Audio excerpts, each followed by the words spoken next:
뭐야? Halo sedulur kabeh, piye kabare? Moga sehat terus yo. Selamat menonton alur cerita film Soul Vibe tahun 2022.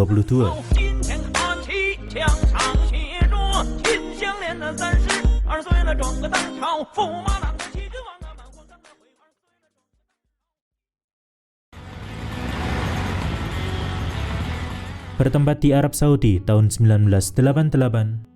Tampak dua orang pria Korea Selatan bernama Dongwook dan Jungi sedang mengendarai mobil di hamparan padang pasir dengan sangat ugal-ugalan. Usut punya usut, Dongwook ini adalah mantan pembalap profesional yang beralih profesi menjadi kurir barang-barang ilegal, seperti sekarang di mana ia mengantarkan ratusan senjata laras panjang milik Mr. Yeon demi mendapatkan banyak cuan. 수리비랑 경비 다 떼려다가 정으로. Setelah menjalankan beberapa bisnis ilegal di luar negeri, akhirnya Dongwook serta Jungi pulang ke Korea Selatan. Namun ketika sedang asik bertegur sapa dengan teman satu geng mereka yaitu Bok-nam, tiba-tiba Dongwook dibuat resah akan kehadiran rombongan pria berjas, sehingga ia memutuskan segera pergi dari sana. Singkat cerita, sampailah mereka di sebuah bengkel modifikasi mobil bernama Banggu, yang sekaligus tempat ini menjadi base camp bagi mereka. Di sana juga diperlihatkan adik dari Dongwook yaitu Yoonhee, serta seorang DJ sebut saja Jeonwoo. Tetapi saat tengah melepas rindu dengan menceritakan pengalaman masing-masing setelah lama tidak bertemu, mereka dikagetkan oleh kedatangan beberapa orang yang tidak lain adalah rombongan pria berjas di bandara sebelumnya. Alhasil, mau tidak mau Dongwook pun menemui orang-orang itu agar tidak memperpanjang masalah.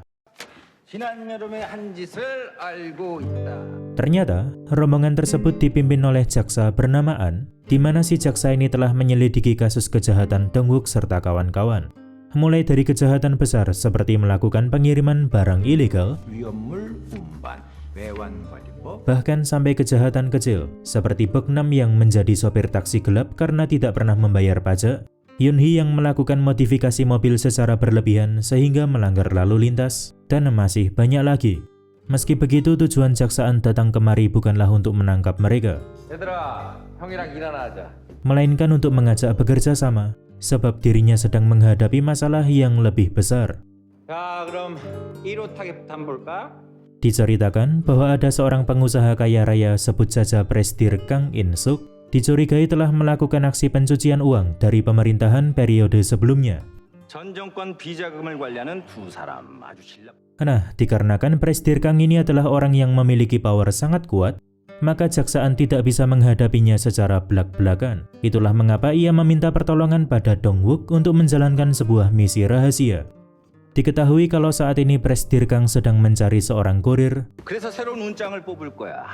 untuk mengantarkan barang-barang ilegal hasil pencucian uang sebelumnya, di mana tentunya barang-barang itu memiliki nominal sangat fantastis.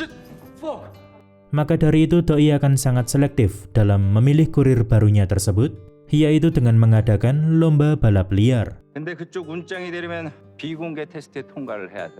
Jadi berhubung Dongwook serta kawan-kawan ini memiliki keahlian di bidang terkait, alhasil mereka pun diminta ikut mendaftar menjadi kurir bagi Prestir Kang.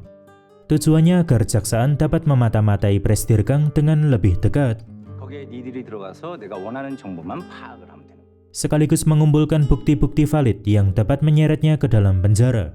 Selain itu, si jaksa juga menawarkan imbalan yang cukup menarik, di mana ia akan menghapus semua catatan kejahatan Dongwook serta teman-temannya apabila mereka berhasil mendapatkan buku rekening milik Prestir Kang.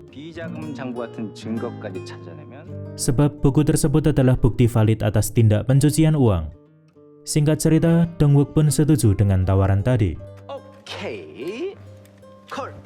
Dan mulai mempersiapkan beberapa hal untuk balapan esok hari. Di antaranya seperti modifikasi mobil agar dapat melaju lebih kencang, menentukan rute tercepat dalam mencapai tujuan, dan lain-lain.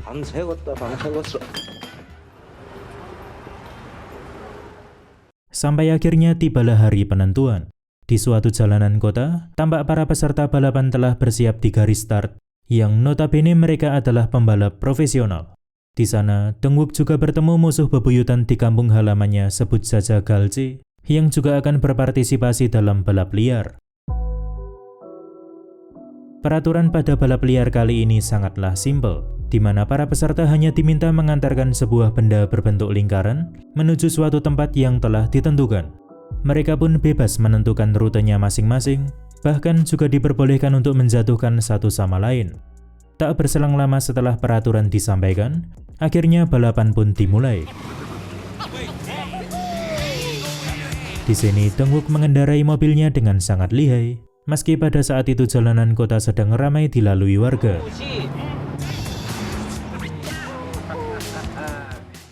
Kemudian saat memasuki area perkampungan, ia berhasil mendorong seorang lawannya sampai menabrak sebuah rumah. Dan mulai dari sinilah Dongwook semakin menggila dalam memutar setirnya, di mana ia mengambil jalan pintas cukup ngawur dengan melewati area kampus.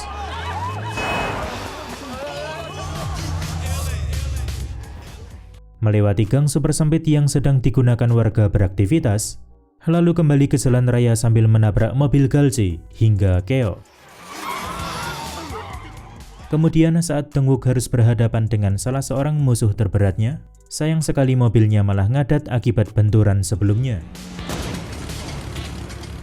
Tetapi untunglah datang bantuan dari Yoonhee yang menyamar menjadi petugas lalu lintas, di mana ia menghentikan mobil si musuh tadi untuk mengulur waktu, sambil membuat bocor ban mobilnya. Sampai pada akhirnya Dongwook berhasil mencapai lokasi tujuan lebih dulu daripada peserta lain. Ternyata, titik finish dari perlombaan ini adalah sebuah kantor mewah milik Presidir Gang. Singkat cerita, Yoonhee pun ikut menyusul ke kantor tersebut. Lalu mereka dibawa ke sebuah bar yang masih berada di kantor itu untuk menemui Presidir Gang. Di sana juga tampak Jeonwoo yang tengah menyamar menjadi DJ. 우리는 한번 일하면 목숨 걸고 하니까. Tanpa banyak basa-basi, Presidir Gang langsung menjelaskan jika Dongwook akan diberikan tugas pengiriman sebanyak 10 kali, yaitu dengan upah tiap pengirimannya sebesar 10 juta won. Di mana pada masa mereka nominal tersebut sangatlah besar. Tetapi di sini Presidir Gang juga memberikan beberapa peraturan tegas. Di antaranya seperti tidak boleh membuka isi paket saat pengiriman berlangsung, tidak boleh membocorkan informasi terkait pengiriman paket kepada siapapun, serta lakukan pengiriman sesempurna mungkin. Karena apabila sampai terdapat kesalahan, maka tangan kanannya yang sebut saja Direktur Lee akan memberikan hukuman berat. Dan Dongwook pun menyanggupinya. Lalu ketika hendak pulang dari kantor tersebut, tiba-tiba mereka dihadang oleh Direktur Lee, yang saat itu menegaskan bahwa meskipun Presidir Gang memberikan kepercayaan penuh pada mereka, tetapi dirinya akan terus melakukan pemantauan dan selalu siap memberikan hukuman apabila terjadi kesalahan. Usut punya usut, Doi bisa seganas ini karena dulunya adalah seorang mayor di Komando Keamanan Pertahanan. Lantas di waktu bersamaan mobil Dongwook langsung dibakar di depan matanya. Kemudian dengan entengnya, Direktur Lee menyuruh untuk mencari mobil lain yang lebih mumpuni. Baru saja merasa emosi karena mobilnya telah dibakar, keesokan harinya Dongwook dan kawan-kawan dibuat senang bukan main, karena jaksaan memberikan fasilitas berupa mobil sangar yang bisa digunakan dalam misi selanjutnya. Alhasil, dari pertemuan ini mereka dapat membawa pulang 3 mobil sekaligus. Setelah itu seorang jaksa bernama Jung yang merupakan rekan kerja jaksaan, memperingatkan agar lebih berhati-hati dalam menangani kasus pencucian uang oleh Presidir Gang. 상대가 워낙 만만치 않아서 그래. 잘못되면 네가 독박 쓰는 거야. Namun setelah mendengar peringatan itu, jaksaan malah semakin semangat untuk memecahkan kasus tersebut. Singkat cerita, sebelum pengiriman pertama dimulai, Dongwook serta kawan-kawan melakukan modifikasi terhadap mobil yang didapatkan dari jaksaan. Hingga tibalah hari pengiriman pertama, di mana Dongwook menerima beberapa paket saat berada di stasiun, yang kemudian diantarkan ke kantor milik Presidir Gang. Lalu untuk pengiriman kedua, ketiga, keempat, serta kelima, mereka masih melakukan hal serupa, yaitu mengambil paket dari suatu tempat dan diantarkan ke kantor. Ya, meskipun perjuangan mereka tidak selalu mulus akibat sering berpapasan dengan polisi, namun Dongwook serta kawan-kawan tetap bisa menyelesaikannya dengan baik. Sementara itu tampak Jeonwoo sudah mulai dekat dengan Presidir Gang, sekaligus sekretarisnya yang bernama Kim. berkat aksi penyamarannya sebagai DJ di kantor mewah tersebut. 운반 성공하길 바라고. 자, 한 잔씩. Alhasil, kemajuan pesat ini membuat Jaksaan cukup bangga. Tetapi Doi juga selalu memperingatkan agar tetap berhati-hati, sebab Direktur Lee yang berperilaku ganas juga menjadi ancaman tersendiri. 상태만 살펴. 괜히 위험한 짓 하지 말고 탈난다. Kemudian, di sini John Woo juga memberikan informasi jika dirinya sempat melihat banyak benda antik yang disembunyikan di dalam paket pengiriman sebelumnya, yang kemungkinan besar semua benda-benda itu adalah hasil pencucian uang Presdirgang selama ini. Keesokan harinya, Dongwook serta kawan-kawan diminta datang ke sebuah kuil, di mana pada kuil itu terdapat tumpukan uang milik Presdirgang yang kurang lebih senilai 50 miliar won. Nah, nantinya mereka akan diminta memindahkan semua uang dari tempat persembunyian ini 자기들은 이거 가지고 그냥 사오라는 거. sebagai misi terakhir.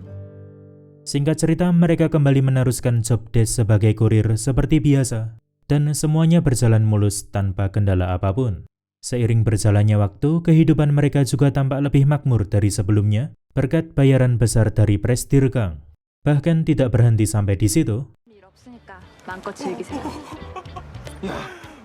Mereka sampai dibelikan sebuah apartemen mewah sebagai bonus dari pengiriman selama ini. Sampai suatu hari, momen-momen menyenangkan tersebut berubah menjadi menegangkan, di mana semua berawal ketika Yoonhee serta Boknam pamit menonton konser pertunjukan sehubungan dengan diadakannya Olimpiade musim panas oleh Korea Selatan yang dihadiri banyak negara. Namun setelah beberapa jam berlalu, Dongwook tak kunjung mendapatkan kabar dari dua orang tadi, yang padahal pada saat itu mereka memiliki jadwal pengantaran paket. Alhasil, Dongwook terpaksa menjalankan tugas ini hanya berdua dengan Joongi. Lalu ketika dalam perjalanan menuju lokasi tujuan, tiba-tiba mobilnya diapit oleh dua truk yang sangat mencurigakan. Sehingga Dongwook memutuskan tancap gas meninggalkan kedua truk tersebut. Tetapi saat melewati sebuah tikungan tajam tanpa disangka-sangka, ternyata ada sebuah mobil yang menghadang jalan. Usut punya usut, pelaku di balik kekacauan ini tidak lain adalah Direktur Lee. Bahkan, Doi juga yang telah menculik Yoonhee serta Boknam. Jadi tujuan si direktur melakukan semua ini adalah karena dirinya tahu bahwa Dongwook serta kawan-kawan telah membocorkan informasi terkait pengiriman paket kepada seseorang di luar sana. Kemudian, ia pun mengancam akan menembak kepala Yoonhee apabila mereka tidak mau buka mulut terkait alasan membocorkan informasi itu. 만나서 뭐 했어? Namun meski sudah ditanyai berulang kali, tidak satupun dari mereka mau mengaku. Sampai akhirnya Dongwook mau mengorbankan dirinya sendiri untuk ditembak. Tetapi di luar dugaan, ternyata Direktur Edan ini cuma melakukan pengetesan demi memastikan apakah Dongwook serta teman-temannya masih mengikuti peraturan di awal, yaitu tidak boleh membocorkan informasi kepada siapapun. Dan untunglah, mereka masih mampu menahan diri untuk tidak memberikan spill sedikit pun. 테스트 합격했으니까 나도 선물 하나 주지. Berpindah ke sisi lain, tampak hubungan John Woo dengan sekretaris Kim sudah semakin dekat. Bahkan di suatu kesempatan mereka sampai tidur berdua dan bercengkrama.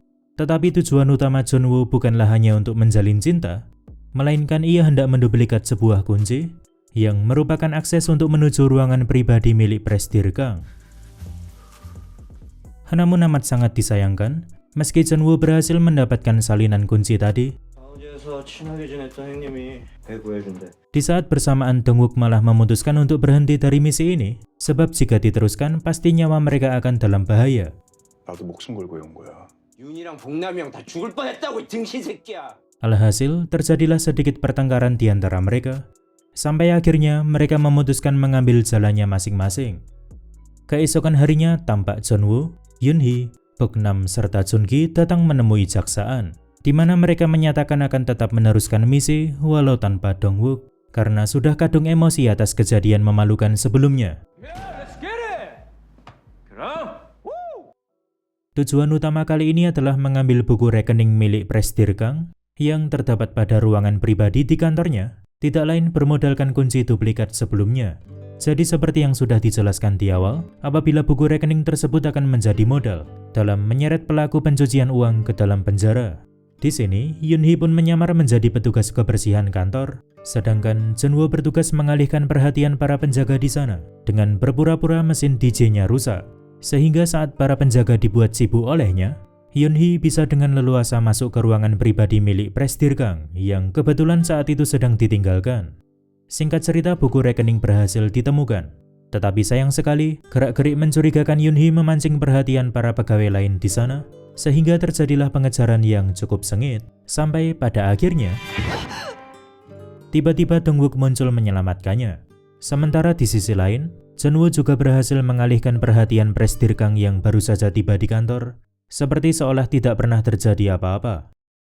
Ketika hari menjelang sore, Dongwook pun kembali bertemu dengan teman-temannya, di mana ia telah memutuskan untuk melanjutkan misi ini sampai akhir.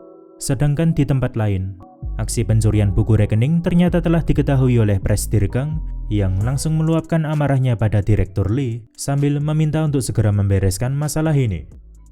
Dari sore berganti malam, Junwoo serta Dongwook mendatangi kantor jaksaan untuk menyerahkan buku rekening tadi. Tetapi di sana mereka malah mendapati ruangan berantakan seperti telah diobrak-abrik.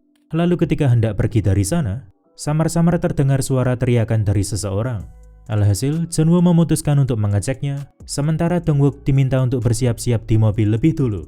Namun baru beberapa meter melangkahkan kaki, tiba-tiba tampak jaksaan dilempar dari atas gedung yang membuatnya langsung sekarat. Dan tak berselang lama terdengar suara teriakan dari Junwoo yang dikejar oleh beberapa gangster. Sehingga Dongwook pun bergegas mengambil kunci mobil dari tangan jaksaan, kemudian terpaksa meninggalkan tempat tersebut seorang diri. Toh kalaupun mereka berdua tertangkap bersama, maka bisa jadi keadaan malah bertambah buruk. Tapi ternyata masalah tidak hanya cukup sampai di situ.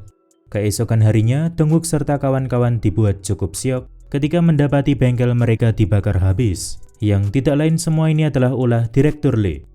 Kemudian saat berusaha menenangkan diri di suatu tempat, seketika mereka melihat sebuah berita di TV yang menyatakan bahwa Dongwook adalah pelaku pembunuhan atas kasus kematian jaksaan semalam, di mana sudah pasti berita palsu itu adalah rekayasa Direktur Lee. Sementara di sisi lain, tampak Junwoo tengah disiksa dan dipaksa buka mulut terkait keberadaan buku rekening curian sebelumnya. Sampai-sampai ia juga diperlihatkan bagian tubuh sekretaris Kim yang sudah dimutilasi akibat lalai dalam menjalankan tugasnya. Tetapi meski mendapatkan berbagai macam penganiayaan sekaligus serangan mental, Junwoo masih sama sekali tidak mau buka mulut. Di tengah keputusasaan ini, Dongwook malah mendapatkan petunjuk di dalam mobil jaksaan, di mana pada saat itu ia yang hendak merefresh pikiran dengan mendengarkan sebuah lagu. Ternyata tip tersebut berisikan pembicaraan Presidir Kang yang nantinya dapat digunakan Dongwook sebagai senjata. Nah, dari sinilah harapan serta keberanian Dongwook kembali muncul. Sampai akhirnya ia menemui rekan kerja jaksaan yaitu Jaksa Jung untuk meneruskan menangani kasus pencucian uang oleh Presidir Kang. Tentunya bermodalkan beberapa bukti valid seperti salinan buku rekening milik si Presidir serta rekaman tip yang ditemukan sebelumnya. Ya, walaupun untuk membujuk Jaksa Jung sangatlah sulit, karena sejak awal Doi memang tidak ingin ikut campur ke dalam kasus itu. Berpindah ke tempat lain, Dongwook masih berusaha mencari bukti-bukti lain, dengan memata-matai pertemuan antara Presidir Kang dengan Direktur Lee, di mana ternyata si Presidir ini memiliki rencana kabur dari Korea Selatan bersama semua uang haramnya tersebut. Tidak lain adalah demi menghindari kemungkinan terburuk, sebab belakangan ini kondisi semakin tak terkendali. Sampai di suatu kesempatan, Dongwook, Baeknam serta Junki memberanikan diri untuk menemui Direktur Lee yang saat itu sudah berbeda lokasi dengan Presidir Kang, di mana tujuan Dongwook datang kemari bukanlah untuk melakukan perlawanan, melainkan untuk mengungkap sebuah rahasia besar, yaitu rahasia mengenai rencana Presidir Kang yang selama ini disembunyikan dari Direktur Lee. Namun sebelum mengungkapkannya, Dongwook sempat meminta satu hal. 우삼이 먼저. Dan Direktur Lee yang merasa sangat penasaran pun sepakat. Kemudian Dongwook memutar sebuah rekaman dari tape yang sebelumnya ditemukan di mobil jaksaan. Usut punya usut, ternyata itu adalah rekaman suara Presidir Kang yang berkata hendak menumbalkan Direktur Lee atas kasus pencucian uang selama ini. 주인이 집 버리는 줄도 모르지. Jadi sebelum Jaksaan meninggal, Doi memang sempat mengirimkan beberapa orang untuk melakukan penyadapan terhadap Presdirgang. Dan rekaman itulah hasilnya. Merasa telah dikhianati oleh atasannya sendiri jelas membuat Direktur Lee sangat kesal. Sehingga kegundahan si direktur ini pun dimanfaatkan oleh Dong Wook untuk mengajak bekerja sama, di mana ia menawarkan bantuan untuk membawa kabur sisa-sisa uang haram yang masih berada di kuil, yang masih belum dibawa pergi oleh Presdirgang. 딱 10억만 떼줘. Dong Wook pun menegaskan bahwa tawarannya sangatlah worth it. Karena selain Direktur Lee akan mendapatkan kekayaan instan dari membawa kabur sebagian uang tersebut, ia juga akan dibantu melarikan diri dari pihak kepolisian. Sebab saat ini memang ada seorang jaksa lain yang sedang meneruskan penyelidikan terhadap kasus pencucian uang. 혼자 독박 쓰고 깜빵 가시든가.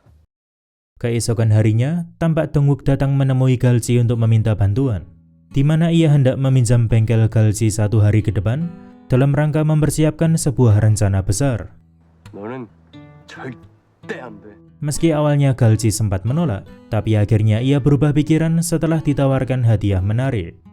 Alhasil, kini Dong Wook serta kawan-kawan memiliki tempat singgah sementara untuk melakukan persiapan, di mana persiapan itu meliputi modifikasi mobil dengan tampilan serta suku cadang baru. Dan tak ketinggalan menyusun sebuah strategi yang disebut sebagai Soul 5. Sementara itu di kuil, tampak Direktur Lee tengah mempersiapkan sejumlah uang haram yang nantinya akan dibawa kabur bersama Dong Wook. Ya, meskipun jumlahnya tidak sebanyak seperti di awal, karena sebagian besar sudah diangkut oleh Presdirgang, tetapi tetaplah lebih dari cukup untuk memakmurkan hidup bertahun-tahun ke depan. Singkat cerita, tibalah hari penentuan, yang bertepatan dengan acara puncak Olimpiade musim panas di Korea Selatan.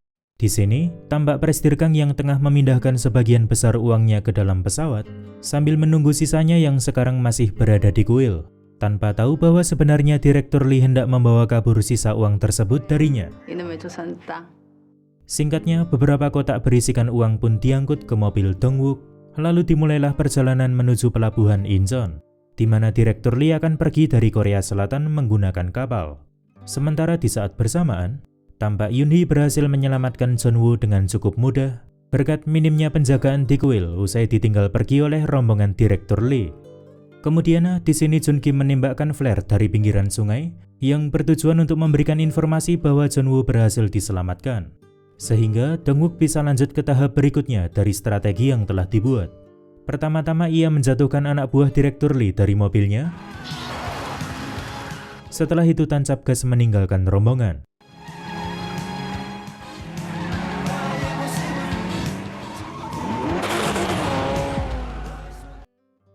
Di mana tak berselang lama, Bok-nam tiba-tiba muncul memberikan bantuan dengan menghalangi laju mobil para gangster tersebut. Tetapi meski Dong Wook berhasil menjauh dari rombongan tadi, sayang sekali mobil Bok-nam malah terguling akibat ditabrak dari samping. Berpindah ke tempat lain, aksi pengejaran pun berlanjut di parade Olimpiade musim panas.